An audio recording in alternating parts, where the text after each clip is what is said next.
Bhagavan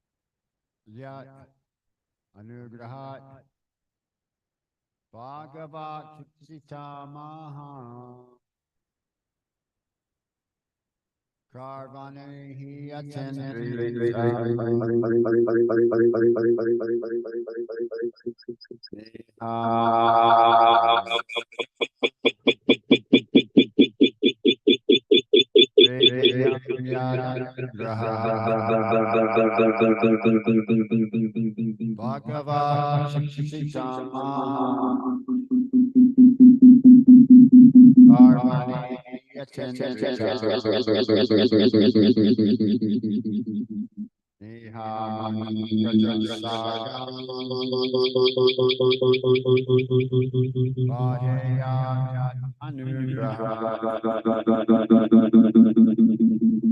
Bhagavan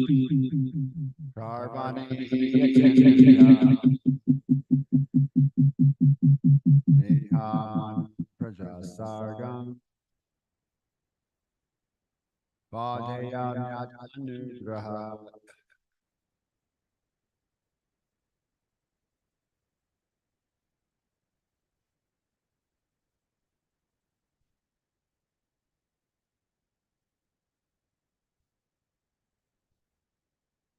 Bhagavan Shikshitamaha Bhagavan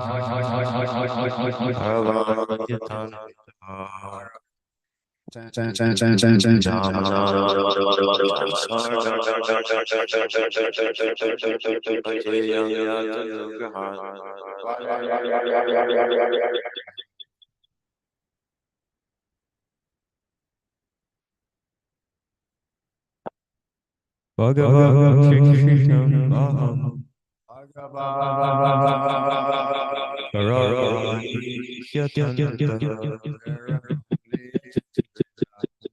Nirvana Praja Sargam Patyayam Yadanugraha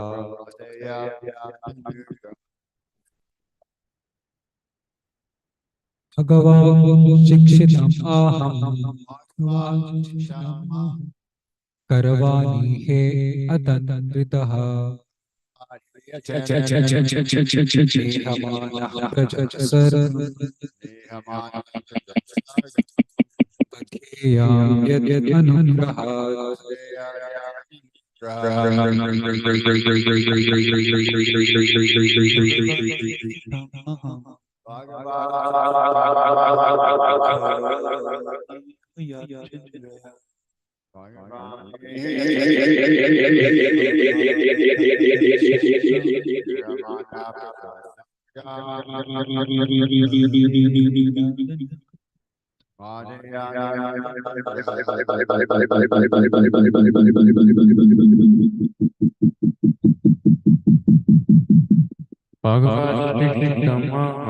Bhagavad Karvani Yatam Tritaha Nihamana Praja Sargam Padyayam Yadanugraha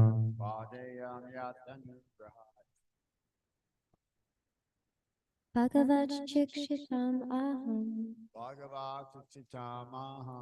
Karavani Yatandritaha Nehamana Praja Sargam Padyayam Yadanugrahat.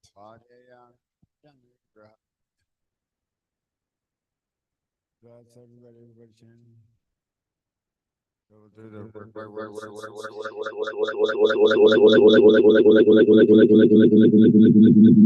Bhagavan, by the personality of Godhead.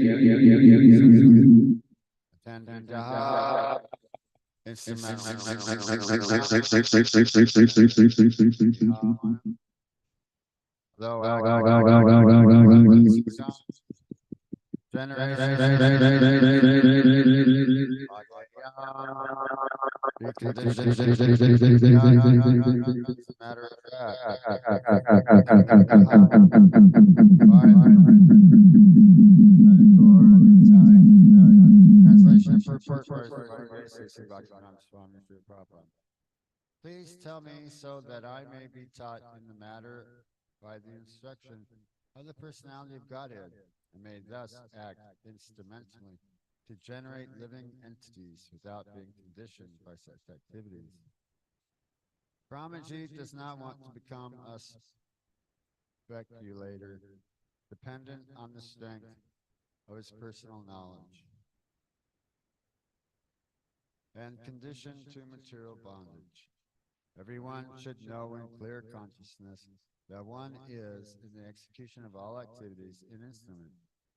A conditioned soul is instrumental in the hands of the external energy, Guna Maya, or the illusory energy of the Lord, and the liberated stage, the living entity, is instrumental to the will of the personality of Godhead directly. To be instrumental to the direct will of the Lord is a natural constitutional position of the living entity, whereas to be an instrument in the hands of the illusory energy of the Lord is material bondage for the living entity. In that conditioned state, the living entity speculates on the absolute truth and his different activities.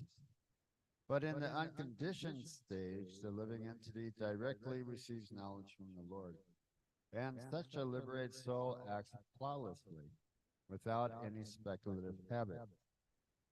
The Bhagavad Gita, chapter 10, text 10 through 11, confirms emphatically that the pure devotees who are constantly engaged in loving transcendental service of the Lord are directly advised by the Lord, so much so that the devotee unwaveringly makes progress on the path home back to Godhead. Pure devotees of the Lord are therefore not proud of their definite progress, whereas the non-devotee speculator is in the darkness of illusory energy and is very much proud of his misleading knowledge based on speculation without any definite path. Lord Brahma wanted to be saved from that pitfall of pride. Although he was posted in the most exalted position within the universe. So yeah, Brahma has the most exalted position in the universe.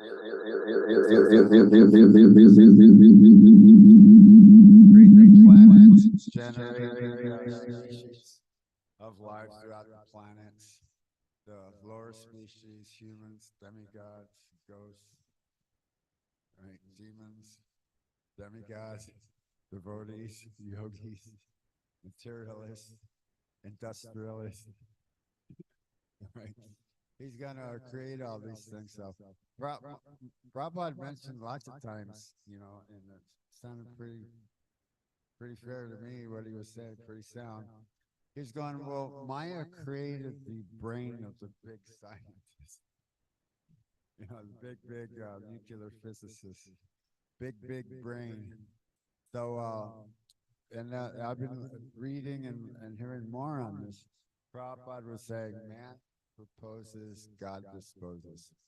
So we can have the desire, we can try to make a few attempts, but so there's got to be some sort of tapasya. There's make some attempts. Maybe if that didn't work, maybe try it this way. Maybe this might be a little better. A little trial and error. So then the Supreme Lord sees, oh, okay, well, this person has been trying so hard. Well, okay, give him a little taste. Here, give him something to blow up into his face in the laboratory then. And he can become big Nobel Prize scientist, right? That he's created a nuclear bomb, hydrogen weapon, right? So many, the other, Prabhupada was saying that they're trying to make life live forever, but they create one bomb. Actually, they have a whole bunch of these bombs. It's what was it? In the United States, I think there's like 600 of these, or 6,500, or something like that. And Russia has something like 7,000, and then China, I think they have like 10,000 or 9,000 or something like that. You can look it up and see who's got how many nuclear bombs. India has joined the nuclear arms race, and there's a few bases, have some bombs set up. So, Prabhupada was saying, who's going to spend even $1 on something they're not going to use? So you probably think it's going to probably use this thing. It's kind of accelerating.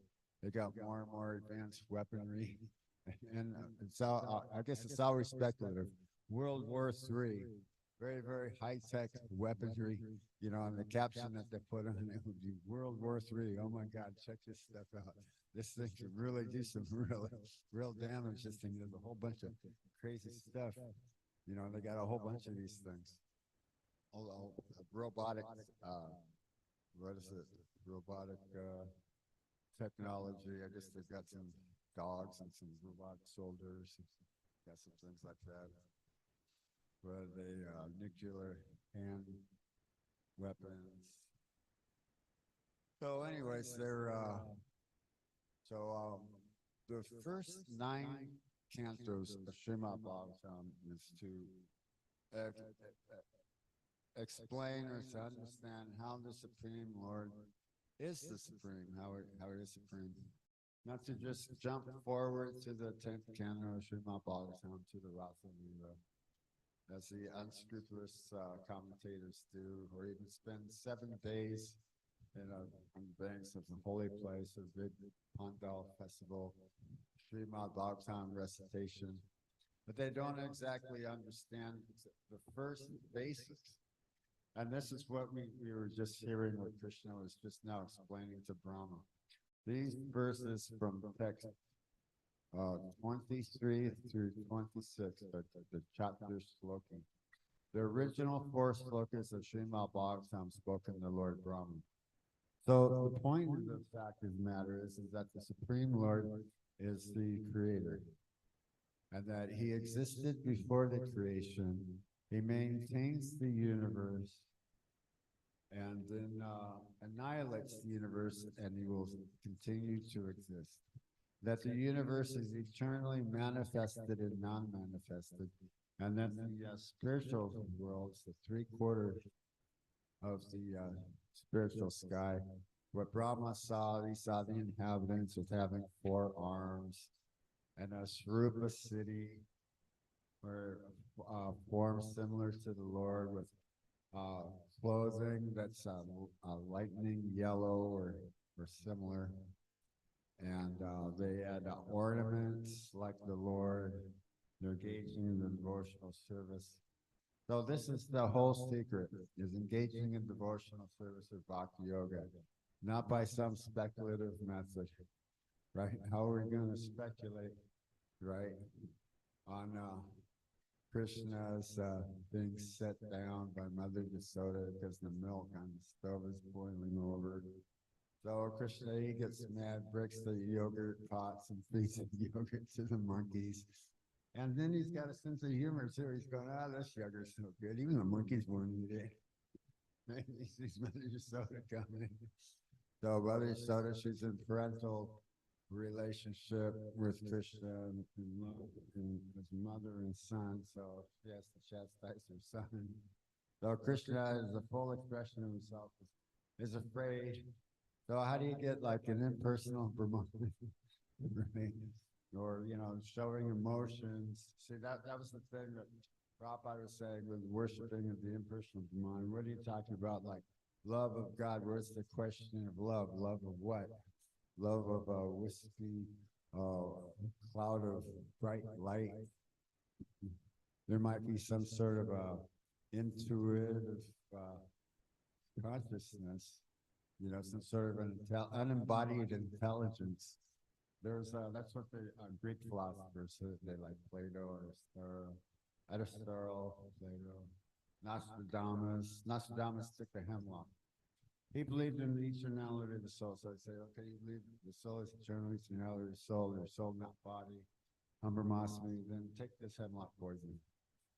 So he drank it. He took the hemlock poison and said, adios. And he goes, you can stay in the material world. This is my ticket out. But yeah, the dynamics of consciousness is eternal consciousness, as opposed to some sort of a temporary bodily consciousness. It's just they believe that you're just gonna go to sleep, or it's just gonna go out. Consciousness is just gonna fade. So somehow taking birth is pleasant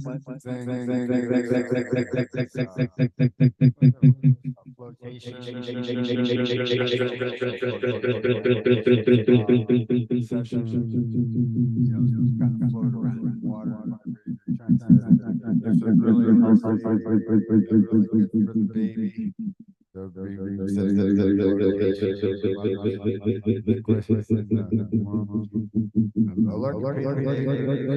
he explains the story to that. That is actually bent over like a boat, stepped on a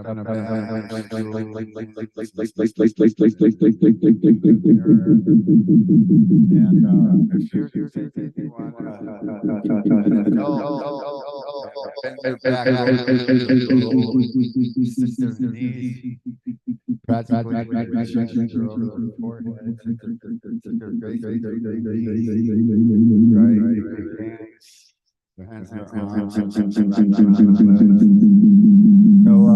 Prabhupada says, oh yeah, put him in a bag, put him in a tight bag. Prabhupada said you'd lose consciousness, probably die, leave your body right then and there, be so uncomfortable. So this is the position of birth in this world. It's just simply suffering. And then we go to school, we learn the golden rule, right? We find out just exactly what's what, whose camp we're in, right? Stay away from those guys can hurt you, right? So, yeah, there's all this crazy stuff. It's all based on, well, for sense gratification, one can act in any capacity. So what we want to do is take the instructions from Brahmaji, and by hearing the two syllables, ta, pa, the 16th and the 21st syllable. And when combined together, it's the wealth of the Brahmins. Tapa, tapa, sha. So this is what Brahma heard. And so Krishna is speaking to Brahma. He says, it was I who first gave you the instructions to practice tapasya and austerity and meditation. So Brahma, he performed meditation for quite a while, millennia. He was trying to find out the source of the lotus stem. This is compared to the modern materialistic scientists, philosophers, speculators. Like, what is Brahman? You know, what is this universe? Why are we here? So these were Brahma's questions. Why am I here? What am I supposed to do? Who am I? Where am I? What is this place? Right? He wasn't able to find out the source of the lotus flower stem. So he climbed all the way back up to the lotus flower. This is going to be in third canto, Srimad Bhagavatam. This is going to be described. Their description of the Garbadak ocean is there, and it's pretty exciting. It's pretty volatile. You see the picture, you see the painting. It's like a storm or big giant waves, stuff, you know. Kind of really, it's really dramatic. So this is the position of the living entity, is that being in the material world an illusion and subject to speculation, or taking as one spiritual master, as one's guru, someone who's not qualified. Like Sukacharya was rejected, who's Bali Maharaj's spiritual master. Bali Maharaj rejected Sukacharya because he said, don't surrender to Vishnu. When Lord Brahmana appeared, he said, no, this is Vishnu, don't surrender to him. Don't give him everything. Sukacharya was thinking, if you surrender to him and give him everything, I won't have anything left. My employment here in the kingdom as a spiritual master will be finished. Either that or I'll stay here, but I won't have anything. We'll all be broke. We'll be renounced, right? Which basically is the goal, is the process. You want to become detached sooner or later, you know. In the material world, things start getting old, things start getting broken, the body starts getting ill, starts breaking down, starts getting more pains. You know, the signs are there. Just like, yeah, good riddance. Maybe some of that Nostradamus hemlock. Actually, they're, you know, maybe that might be a little in order. Maybe accelerate the process a little bit.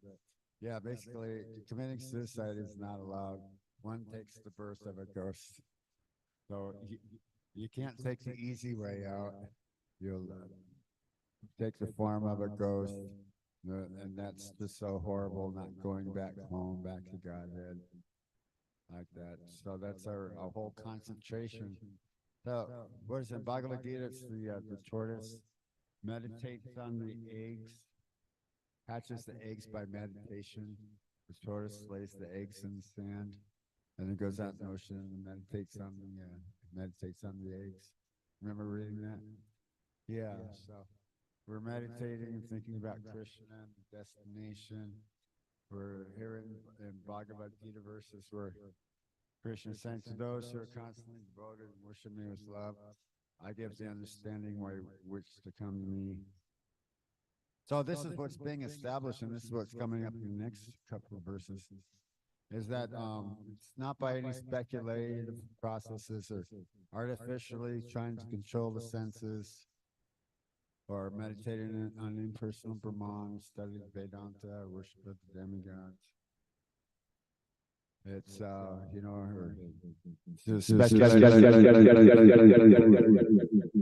right, to engage in devotional service, to read and study Brahma Sutra, and engage in devotional service. So that's all. We're going to continue to engage in devotional service, right? Full knowledge and live eternally. That's our natural cultural Krishna. You don't know. Bread. That's a temporary material body. You know, its experiences, what's attached to this body, the other bodies, you know, our society.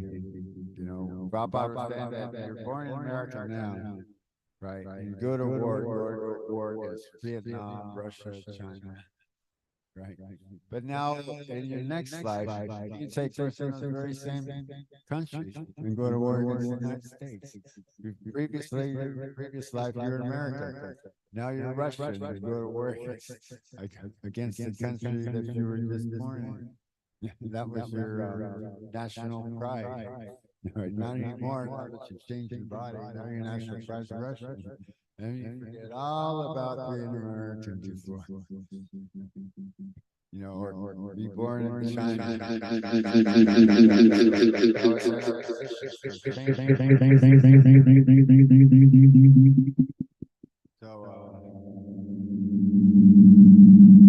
So you have that intense self-realization that you're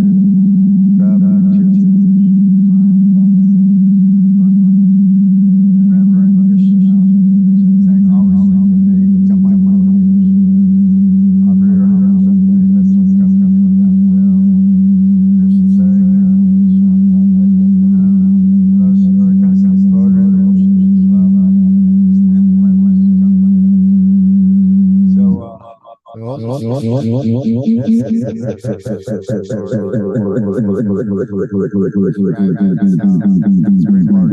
not possessing material activities. So it's near now. That's the spiritual form of church.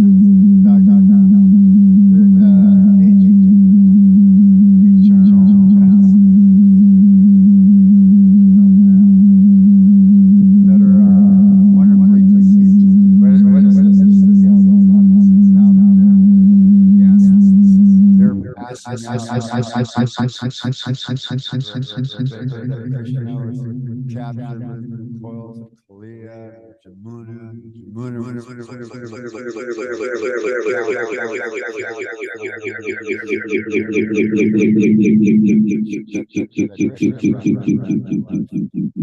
right?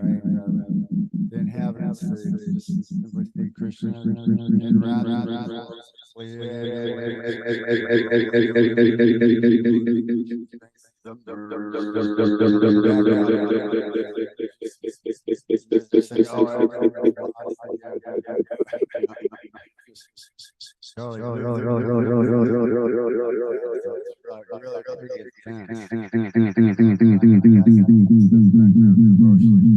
my Raj was talking about Krishna was telling her, oh man, this is fun. You could have married Krishna boy, you should marry Krishna boy instead of me. She thought Krishna was asking for a divorce. And she immediately fell unconscious like a stone on the floor. And she went,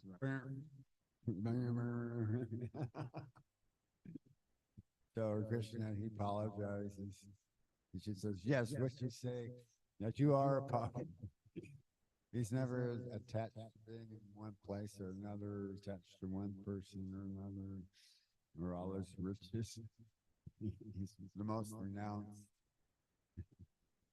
So the scripture given there, yeah, Maharaj was talking about how Durvasa Muni told Krishna and Rukmini put the oatmeal all over, but they didn't put it on the bottoms of their feet. Durvasa Muni, he's devising these ways. Maharaj was talking about this past time this Leela before, and Durvasa Muni yoked Krishna and Rukmini to his chariot like his horses.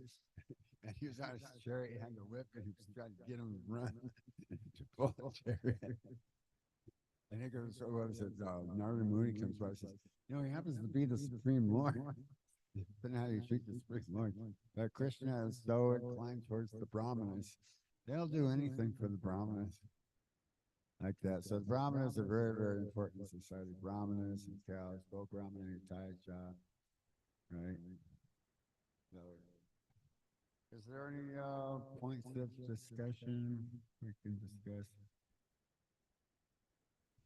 Who wants to go first?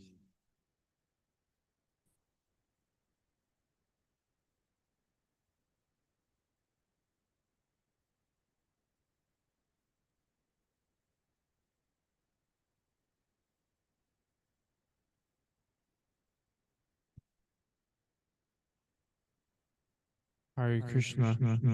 I really enjoyed this point that you made about the eternality of of consciousness because we talked about that yesterday. So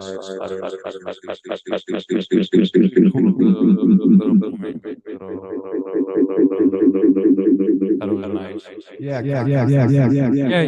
You were in the Zoom last night, right? Oh, okay.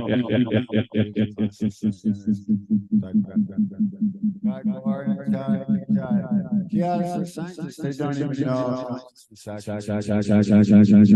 You know, there's theorizing everyone is completely and experiencing their world in the universe completely specifically, which is individual to that specific person. You know, if we actually can see colors, we know that this is green, yellow, this is red, right? You know, what are we actually really saying here? Somebody else, yellow, green, red, you know, and have no way of verification to know exactly what anybody actually really is experiencing. You know, if anybody's actually experiencing anything at all in the first place anyway.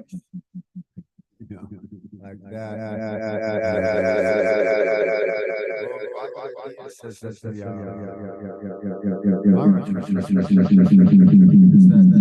it all matters. More spiritual mind is intelligent. And above the intelligence is he, the soul, right, which is the actual source of consciousness, as the an eternal Sat Chit Ananda, eternity, knowledge, and bliss, living entity, which is transmigrating through 8,400,000 species of life in the material world, and identifying with that specific body according to guna and karma, and acting in that way. The dog has to act like a dog, the ant has to act like the spider. Actually, the example here is the spider takes his saliva and builds a spider web. So Krishna, he's doing the same thing. He's by his separated material energies, expanding himself as material energies as this universal form. And then at the proper time of annihilation, just as the spider annihilates, winds up his web within himself again, the Supreme Lord, he winds up the material universe, the Mahatattva, within himself again. The same way. He describes. So you have Yeah, just a little discussion. This morning, I was hearing Prabhupada's morning walk, and Karandar Prabhu was mentioning, he brought up the philosopher Camus, and he mentioned how his philosophy, he was propagating many books in his lifetime during that time, during the 70s. And a lot of scholars and things like that were reading his work, and he was just, his point was that life is just completely pointless. And, just like you're saying, we're all perceiving it differently, but what is the real point? It's just pointless. And he actually ended up just thinking, well, life is so pointless. And when he was driving, he just drove off of a bridge and decided to end his life. And the point was made that, like, so many philosophers have done this, committed suicide, or gone completely mad. And Prabhupada was saying that everyone is mad. Everyone in the material world is mad who is not Krishna conscious.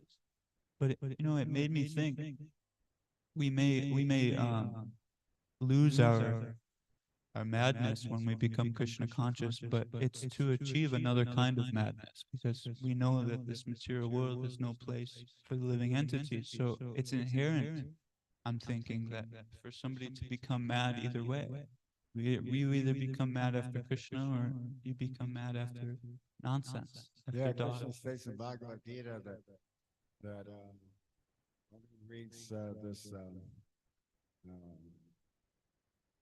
what's it, divine dialogue of the Supreme Personality of Godhead and Krishna and Arjuna, devotee, the Supreme Personality of Godhead and his devotee, worships the Supreme Lord with his intelligence, and that this is the actual platform of morality and sanity.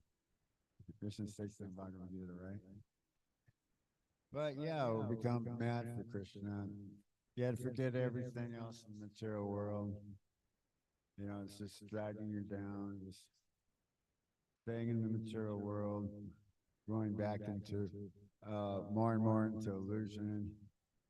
You know, when you can utilize your same time for devotional service, realize how the universes are manifested, and the eternally manifested and non-manifested have the Supreme Lord. He's eternal and eternally existing, maintainer. Like that. It was explained as the supreme magician. And the magician is with all of his sleight of hand and his illusion boxes and making people disappear and reappear and appear as if they were in half, you know, like that, put them back together again. The magician, he knows exactly what's going on. He's got his assistants. They're escaping out of the out of the back door on boxes and climbing into another box, change their wardrobe, do all these different things. The magician knows exactly what's going on, right? He's only letting you see what he wants you to see, right? So here's the Supreme Lord, he's the Supreme Magician. He knows exactly what's going on. He's manifesting the material universes, right? And according to three modes of material nature and four yuga systems. There's sacrifice and meditation and temple worship, and then the congregational chanting of the Hare Krishna mantra, and the Kali Yuga is the highest one. So the Supreme Lord has put all these things in place in this process. So all we have to do is just surrender and just take the process rather than experimentation. Was it trial and error? Well, that didn't work. That blew up in the face. Let's try this, right? The impersonalists, they're artificially trying to control their senses, artificially fasting, like that, for some material motive, or meditate on something impersonal or void. So meditating on Krishna, Vishnu, meditating on Vishnu within the heart, practicing pranayama, closed eyes, and visualizing meditation on Krishna, Dakshai, Vishnu, within the heart, within each and every atom. So this is the whole process. Any